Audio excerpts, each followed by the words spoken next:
जय हिंद साथियों, कैसे हो आप सभी। आई होप आप सभी लोग स्वस्थ होंगे और अच्छे से पढ़ाई कर रहे होंगे। तो दोस्तों, आज की वीडियो में हम लेकर के आए हैं जीके और जीएस के 50 महत्वपूर्ण सवाल, जिनमें एक ही प्रश्न से आप कई सारे जवाब दे सकते हैं। तो वीडियो को लास्ट तक ध्यान से देखिएगा। चलिए पहला सवाल देखते हैं कि सिंधु घाटी सभ्यता का प्रसिद्ध स्थल धौलावीरा, जिसे यूनेस्को द्वारा विश्व धरोहर स्थल घोषित किया गया है, यह भारत के किस राज्य में स्थित है। दोस्तों ध्यान रखिए, जो सिंधु घाटी सभ्यता का धौलावीरा स्थल है उसे यूनेस्को के द्वारा विश्व धरोहर स्थलों में शामिल किया गया है, जो कि भारत के गुजरात राज्य में स्थित है। तो ध्यान रखिएगा, ऑप्शन यहाँ पे ए सही जवाब रहेगा। चलिए नेक्स्ट क्वेश्चन देखते हैं। मौर्य सम्राट अशोक ने कलिंग युद्ध के भारी नरसंहार के बाद किस प्रसिद्ध बौद्ध भिक्षु से बौद्ध धर्म की दीक्षा ग्रहण की थी। दोस्तों ध्यान रखिएगा, सम्राट अशोक के द्वारा कलिंग का युद्ध 261 ईसा पूर्व लड़ा गया था, जिसमें भारी नरसंहार के कारण उन्होंने बौद्ध धर्म अपना लिया था और उन्होंने बौद्ध धर्म की जो शिक्षा दीक्षा ली थी वो प्रसिद्ध बौद्ध भिक्षु उपगुप्त से ली थी। तो ऑप्शन यहाँ पे हमारा डी सही जवाब रहेगा। चलिए नेक्स्ट क्वेश्चन देखते हैं कि मध्यकालीन भारत के दिल्ली सल्तनत का वह सुल्तान कौन था जिसने अपनी राजधानी दिल्ली से दौलताबाद स्थानांतरित की थी।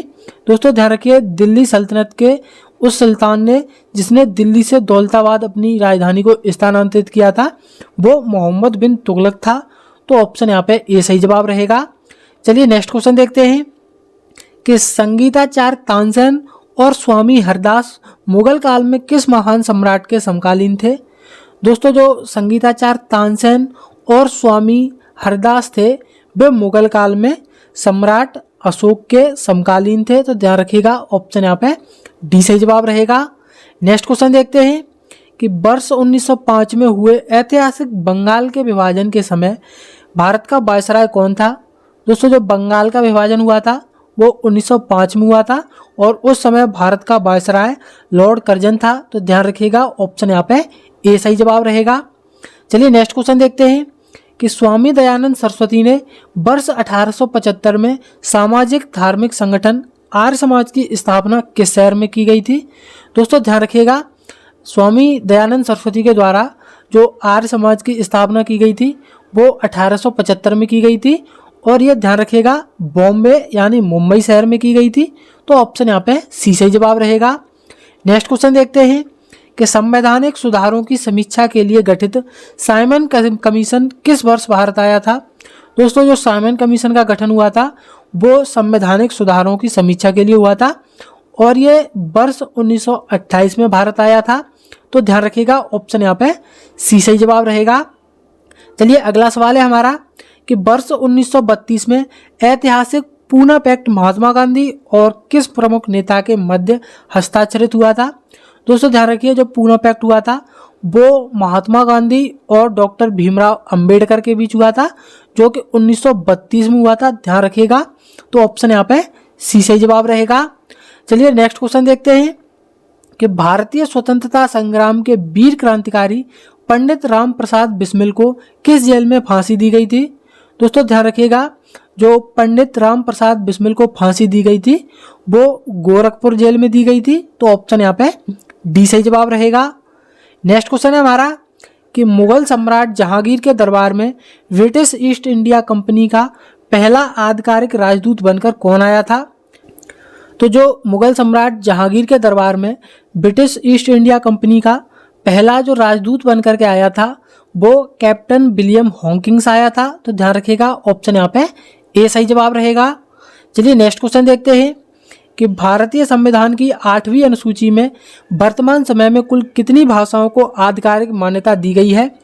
तो जो भारतीय संविधान की 8वीं अनुसूची है वो भाषाओं से संबंधित है और ध्यान रखिएगा इसमें कुल 22 भाषाओं को आधिकारिक मान्यता दी गई है। तो ऑप्शन यहाँ पे सी सही जवाब रहेगा। चलिए नेक्स्ट क्वेश्चन देखते हैं कि भारतीय संविधान का कौन सा अनुच्छेद 6 से 14 वर्ष के बच्चों के लिए मुफ्त और अनिवार्य शिक्षा का मौलिक अधिकार प्रदान करता है। दोस्तों ध्यान रखिएगा, जो भारतीय संविधान का अनुच्छेद 21A है वो 6 से लेकर के 14 वर्ष के बच्चों को मुफ्त और अनिवार्य शिक्षा का मौलिक अधिकार प्रदान करता है। तो ऑप्शन यहाँ पे ए सही जवाब रहेगा। चलिए नेक्स्ट क्वेश्चन देखते हैं कि संविधान में संशोधन करने की प्रक्रिया किस देश के संविधान से प्रेरित है? तो जो भारत के संविधान में संशोधन करने की प्रक्रिया है वो दक्षिण अफ्रीका के संविधान से प्रेरित है। तो ध्यान रखिएगा, ऑप्शन यहाँ पे सी सही जवाब रहेगा। चलिए नेक्स्ट क्वेश्चन देखते हैं कि संसद के किसी भी सदन की बैठक आयोजित करने के लिए न्यूनतम आवश्यक सदस्य संख्या कितनी होनी चाहिए?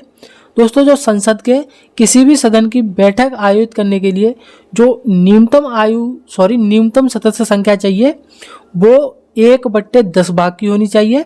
यानी अगर सदस्य 100 हैं तो उसमें से बैठक में करीब 10 लोगों का होना आवश्यक है। तो ध्यान रखिएगा, ऑप्शन यहाँ पे ए सही जवाब रहेगा। चलिए हम अपना नेक्स्ट क्वेश्चन देखते हैं कि भारत के राष्ट्रपति पर संविधान का उल्लंघन करने पर महाभियोग चलाने की प्रक्रिया किस अनुच्छेद में वर्णित है? तो जब राष्ट्रपति संविधान का उल्लंघन करते हैं तो उन पर महाभियोग चलाने की प्रक्रिया, ध्यान रखिएगा, अनुच्छेद 61 में है। तो ऑप्शन यहाँ पे सी सही जवाब रहेगा। नेक्स्ट क्वेश्चन देखते हैं कि स्वतंत्र भारत के प्रथम गृह मंत्री कौन थे? दोस्तों, स्वतंत्र भारत के पहले गृह मंत्री, ध्यान रखिएगा, सरदार वल्लभ भाई पटेल थे। तो ऑप्शन यहाँ पे हमारा ए सही जवाब रहेगा। चलिए नेक्स्ट क्वेश्चन देखते हैं कि भारतीय संविधान में शामिल समवर्ती सूची की अवधारणा किस देश के संविधान से ली गई है? दोस्तों ध्यान रखिए, जो भारतीय संविधान में समवर्ती सूची है वो ऑस्ट्रेलिया के संविधान से शामिल की गई है। तो ऑप्शन यहाँ पे हमारा बी सही जवाब रहेगा। चलिए हमारा नेक्स्ट क्वेश्चन है कि भारत में पहली बार राष्ट्रीय आपातकाल किस वर्ष घोषित किया गया था? दोस्तों, जो भारत में पहली बार राष्ट्रीय आपातकाल घोषित किया गया था वो वर्ष 1962 में घोषित किया गया था, जो कि भारत और चीन के युद्ध के दौरान किया गया था। ध्यान रखिएगा, ऑप्शन यहाँ पे सी सही जवाब रहेगा। चलिए नेक्स्ट क्वेश्चन देखते हैं कि भारत के सर्वोच्च न्यायालय के न्यायाधीशों की सेवानिवृत्ति की आयु कितनी निर्धारित है? तो जो भारत के सर्वोच्च न्यायालय यानी सुप्रीम कोर्ट के जो न्यायाधीश होते हैं उनकी सेवानिवृत्ति की आयु, ध्यान रखिएगा, 65 वर्ष है। तो ऑप्शन यहाँ पे सी सही जवाब रहेगा। नेक्स्ट क्वेश्चन है हमारा कि भारत के मुख्य चुनाव आयुक्त का कार्यकाल कितने समय का होता है? तो जो भारत के मुख्य चुनाव आयुक्त का कार्यकाल होता है वो 6 वर्ष या 65 वर्ष की आयु होता है। इन दोनों में से जो भी पहले हो जाता है उसी पर उनकी जो होती है वो क्या बोलते हैं, रिटायरमेंट हो जाता है। तो ऑप्शन यहाँ पे ए सही जवाब रहेगा। चलिए हमारा नेक्स्ट क्वेश्चन है कि विश्व की सबसे गहरी समुद्री गर्त मैरियाना ट्रेंच किस महासागर में स्थित है? दोस्तों ध्यान रखिएगा, विश्व की सबसे गहरी समुद्री गर्त मैरियाना गर्त है जो कि प्रशांत महासागर में स्थित है। तो ऑप्शन यहाँ पे डी सही जवाब रहेगा। नेक्स्ट क्वेश्चन है हमारा कि क्षेत्रफल की दृष्टि से भारत का सबसे बड़ा राज्य कौन सा है? दोस्तों, क्षेत्रफल की दृष्टि से भारत का सबसे बड़ा राज्य, ध्यान रखिएगा, राजस्थान है। तो ऑप्शन यहाँ पे बी सही जवाब रहेगा। और क्षेत्रफल की दृष्टि से भारत का सबसे छोटा राज्य गोवा है, ये भी आपको ध्यान रखना है। चलिए नेक्स्ट क्वेश्चन देखते हैं कि भारत और पाकिस्तान के बीच की सीमा रेखा को आधिकारिक रूप से किस नाम से जाना जाता है? तो जो भारत और पाकिस्तान के बीच की सीमा रेखा है उसे रेड क्लिफ रेखा के नाम से जाना जाता है। तो ध्यान रखिएगा, ऑप्शन यहाँ पे ए सही जवाब रहेगा। नेक्स्ट क्वेश्चन है हमारा कि प्रसिद्ध बहुउद्देशीय परियोजना भाखड़ा नांगल बांध किस नदी पर निर्मित किया गया है? दोस्तों, जो भाखड़ा नांगल बांध है वो सतलुज नदी पर बनाया गया है। तो ध्यान रखिए, ऑप्शन यहाँ पे सी सही जवाब रहेगा। अगला सवाल देखते हैं कि भौगोलिक दृष्टि से विश्व का सबसे बड़ा प्रायद्वीप कौन सा है? दोस्तों, भौगोलिक दृष्टि से विश्व का सबसे बड़ा प्रायद्वीप जो है वो अरब प्रायद्वीप है। तो ऑप्शन यहाँ पे बी सही जवाब रहेगा। चलिए नेक्स्ट क्वेश्चन देखते हैं कि पश्चिम बंगाल में स्थित प्रसिद्ध सुंदरबन राष्ट्रीय उद्यान मुख्य रूप से किस प्रकार के वनों के लिए जाना जाता है? दोस्तों ध्यान रखिए, जो सुंदरबन राष्ट्रीय उद्यान है वो पश्चिम बंगाल में स्थित है और ये मैंग्रोव वन के लिए प्रसिद्ध है, जिन्हें डेल्टाई वन भी बोलते हैं। तो ऑप्शन यहाँ पे ए सही जवाब रहेगा। अगला सवाल देखते हैं कि भारत का एकमात्र सक्रिय ज्वालामुखी बैरन द्वीप कहाँ स्थित है? तो जो भारत का एकमात्र सक्रिय ज्वालामुखी है वो बैरन द्वीप है, जो कि अंडमान और निकोबार द्वीप समूह पर स्थित है। तो ऑप्शन यहाँ पे सी सही जवाब रहेगा। चलिए नेक्स्ट क्वेश्चन देखते हैं कि असम में स्थित काजीरंगा राष्ट्रीय उद्यान मुख्य रूप से किस लुप्त प्राय वन्यजीव के संरक्षण के लिए विश्व विख्यात है? तो जो काजीरंगा राष्ट्रीय उद्यान है वो असम में स्थित है और ये ध्यान रखिएगा एक सींग वाले गैंडे के लिए विश्व में प्रसिद्ध है। तो ऑप्शन यहाँ पे सी सही जवाब रहेगा। अगला सवाल देखते हैं कि अंतरराष्ट्रीय व्यापार मार्ग सुएज नहर किन दो प्रमुख जल निकायों को आपस में जोड़ती है? दोस्तों ध्यान रखिएगा जो सुएज नहर है वो अंतरराष्ट्रीय व्यापार मार्ग है जो कि भूमध्य सागर और लाल सागर को आपस में जोड़ती है। तो ऑप्शन यहाँ पे सी सही जवाब रहेगा। नेक्स्ट क्वेश्चन है हमारा कि भारत में सर्वाधिक वार्षिक वर्षा प्राप्त करने वाला विश्व प्रसिद्ध स्थान मासिनराम किस राज्य में स्थित है? दोस्तों मासिनराम एक ऐसी जगह है जहां पर सबसे अधिक वर्षा होती है और ये मेघालय राज्य में स्थित है। तो ध्यान रखिएगा ऑप्शन यहाँ पे डी सही जवाब रहेगा। नेक्स्ट क्वेश्चन है हमारा कि प्रकाश के प्रकीर्णन पर उत्कृष्ट शोध कार्य के लिए वर्ष 1930 में भौतिकी का नोबेल पुरस्कार किसे मिला था?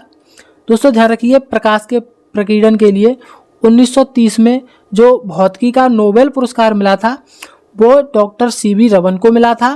तो ऑप्शन यहाँ पे हमारा ए सही जवाब रहेगा। नेक्स्ट क्वेश्चन देखते हैं कि गुरुत्वाकर्षण का सार्वत्रिक नियम किस वैज्ञानिक द्वारा दिया गया था?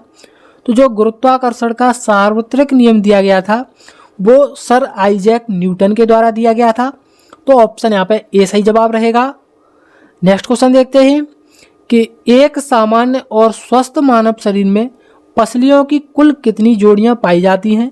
दोस्तों ध्यान रखिएगा एक स्वस्थ मनुष्य के शरीर में जो पसलियों की जोड़ियां होती हैं वे 12 जोड़ियां होती हैं। तो ऑप्शन यहाँ पे सी सही जवाब रहेगा। नेक्स्ट क्वेश्चन देखते हैं कि पौधों में जड़ों द्वारा अवशोषित जल और खनिज लवणों को पत्तियों तक पहुंचाने का कार्य कौन सा ऊतक करता है? तो जो पौधों में जड़ों द्वारा जल और खनिज लवणों को पत्तियों तक पहुंचाने का जो कार्य करता है वो ध्यान रखिएगा जाइलम करता है। तो ऑप्शन यहाँ पे बी सही जवाब रहेगा। नेक्स्ट क्वेश्चन है हमारा कि चिकित्सा विज्ञान में पेसमेकर का उपयोग मानव शरीर के किस अंग की कार्यप्रणाली को नियंत्रित करने के लिए किया जाता है? दोस्तों ध्यान रखिएगा जो चिकित्सा विज्ञान में पेसमेकर का प्रयोग किया जाता है वो हृदय की कार्यप्रणाली को नियंत्रित करने के लिए किया जाता है। तो ऑप्शन यहाँ पे हमारा ए सही जवाब रहेगा। अगला सवाल है हमारा कि हंसाने वाली गैस का रासायनिक नाम और सूत्र क्या है? दोस्तों जो हंसाने वाली गैस होती है उसका रासायनिक नाम ध्यान रखिएगा नाइट्रस ऑक्साइड होता है जिसका जो सूत्र होता है वो N2O होता है। तो ध्यान रखिएगा ऑप्शन यहाँ पे डी सही जवाब रहेगा। नेक्स्ट क्वेश्चन है हमारा कि पौधों में प्रकाश संश्लेषण की प्रक्रिया के दौरान कौन सी गैस वातावरण से ग्रहण की जाती है? तो जो प्रकाश संश्लेषण जिसे इंग्लिश में फोटोसिंथेसिस बोलते हैं उसके दौरान ध्यान रखिएगा वातावरण से कार्बन डाइऑक्साइड ग्रहण की जाती है और ऑक्सीजन गैस को छोड़ा जाता है। तो ऑप्शन यहाँ पे सी सही जवाब रहेगा। नेक्स्ट क्वेश्चन है हमारा कि किस रक्त समूह को सर्वदाता माना जाता है? दोस्तों ध्यान रखिएगा जो सर्वदाता रक्त समूह है वो O नेगेटिव है। तो ऑप्शन यहाँ पे हमारा ए सही जवाब रहेगा। चलिए नेक्स्ट क्वेश्चन देखते हैं कि सूर्य से आने वाली हानिकारक पराबैंगनी किरणों को हमारी रक्षा करने वाली ओजोन परत वायुमंडल की किस परत में स्थित है? दोस्तों ध्यान रखिए जो सूर्य से आने वाली हानिकारक पराबैंगनी किरणें यानी यूवी रेस से हमें बचाने वाली जो ओजोन परत है वो वायुमंडल के समताप मंडल में पाई जाती है। तो ऑप्शन यहाँ पे हमारा बी सही जवाब रहेगा। चलिए नेक्स्ट क्वेश्चन देखते हैं कि नेत्र विज्ञान के अनुसार निकट दृष्टि दोष को ठीक करने के लिए किस प्रकार के लेंस का चश्मा दिया जाता है? दोस्तों ध्यान रखिए निकट दृष्टि दोष को दूर करने के लिए हमें अवतल लेंस के चश्मे की आवश्यकता होती है। तो ऑप्शन यहाँ पे बी सही जवाब रहेगा। चलिए नेक्स्ट क्वेश्चन देखते हैं कि प्राचीन कालीन प्रसिद्ध पुस्तक अर्थशास्त्र के रचयिता कौन थे जिन्हें चाणक्य और विष्णुगुप्त के नाम से भी जाना जाता है? तो जो अर्थशास्त्र पुस्तक के रचयिता हैं वे ध्यान रखिएगा कौटिल्य हैं जिन्हें चाणक्य और विष्णुगुप्त के नाम से भी जाना जाता है। तो ऑप्शन यहाँ पे बी सही जवाब रहेगा। नेक्स्ट क्वेश्चन देखते हैं कि भारतीय रिजर्व बैंक का पहला मुख्यालय कहाँ स्थापित किया गया था जिसे वर्ष 1937 में मुंबई स्थानांतरित किया गया।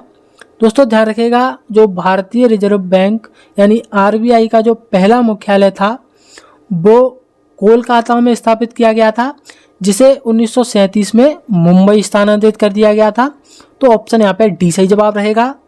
चलिए नेक्स्ट क्वेश्चन देखते हैं कि भारत में कृषि उत्पादन बढ़ाने वाली हरित क्रांति का जनक किसे माना जाता है। तो जो भारत में कृषि उत्पादन बढ़ाने वाली हरित क्रांति का जनक माना जाता है वो डॉक्टर एम.एस. स्वामीनाथन को माना जाता है। तो ध्यान रखिएगा, ऑप्शन यहाँ पे ए सही जवाब रहेगा।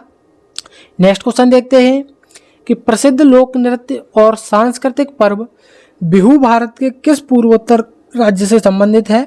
दोस्तों ध्यान रखिएगा, जो बिहू है वो भारत के असम राज्य से संबंधित है। तो ऑप्शन यहाँ पे बी सही जवाब रहेगा। नेक्स्ट क्वेश्चन है हमारा कि नवरात्रि के दौरान अत्यधिक लोकप्रिय लोक नृत्य गरबा मुख्य रूप से किस भारतीय राज्य का सांस्कृतिक नृत्य है। दोस्तों जो नवरात्रि के दौरान जो लोक नृत्य गरबा है वो ध्यान रखिएगा गुजरात राज्य से संबंधित है। तो ऑप्शन यहाँ पे ए सही जवाब रहेगा। नेक्स्ट क्वेश्चन है हमारा कि अंतर्राष्ट्रीय क्रिकेट में पिच की मानक लंबाई कितनी होती है। दोस्तों जो अंतर्राष्ट्रीय क्रिकेट मैच होते हैं उनमें जो पिच की मानक लंबाई होती है वो 22 गज यानी 66 फीट होती है। तो ध्यान रखिएगा, ऑप्शन यहाँ पे बी सही जवाब रहेगा। नेक्स्ट क्वेश्चन है हमारा कि पश्चिम बंगाल में स्थित प्रसिद्ध शैक्षणिक संस्थान शांति निकेतन की स्थापना किस महान विचारक ने की थी। दोस्तों जो शांति निकेतन की स्थापना की थी वो ध्यान रखिएगा रविंद्रनाथ टैगोर के द्वारा की गई थी। तो ऑप्शन यहाँ पे डी सही जवाब रहेगा। चलिए नेक्स्ट क्वेश्चन है हमारा कि मानवीय सहायता के लिए कार्य करने वाली अंतर्राष्ट्रीय संस्था रेड क्रॉस का मुख्यालय कहाँ है। दोस्तों जो रेड क्रॉस का कार्य है वो मानवीय सहायता के लिए बना अंतर्राष्ट्रीय संस्था है, जिसका मुख्यालय ध्यान रखिएगा स्विट्जरलैंड के जेनेवा में है। तो ऑप्शन यहाँ पे सी सही जवाब रहेगा। नेक्स्ट क्वेश्चन है हमारा कि भारत में प्रत्येक वर्ष 29 अगस्त को राष्ट्रीय खेल दिवस किस महान खिलाड़ी की जयंती के अवसर पर मनाया जाता है। तो भारत में राष्ट्रीय खेल दिवस 29 अगस्त को मनाया जाता है और ध्यान रखिएगा ये मेजर ध्यानचंद जी की जयंती पर मनाया जाता है। तो ऑप्शन यहाँ पे सी सही जवाब रहेगा। चलिए आज का हमारा अंतिम सवाल है कि भारत के प्रथम प्रधानमंत्री पंडित जवाहरलाल नेहरू द्वारा लिखित विश्व प्रसिद्ध पुस्तक का क्या नाम है। दोस्तों ध्यान रखिए, हमारे भारत के प्रथम प्रधानमंत्री पंडित जवाहरलाल नेहरू थे, जिनके द्वारा एक विश्व प्रसिद्ध पुस्तक लिखी गई थी। तो उसका जवाब आपको कमेंट करना है। तो उम्मीद करते हैं आपको ये वीडियो पसंद आई होगी। ऐसी डेली वीडियो देखने के लिए चैनल को सब्सक्राइब करना ना भूलें। हम मिलेंगे किसी नेक्स्ट वीडियो में, तब तक के लिए जय हिंद।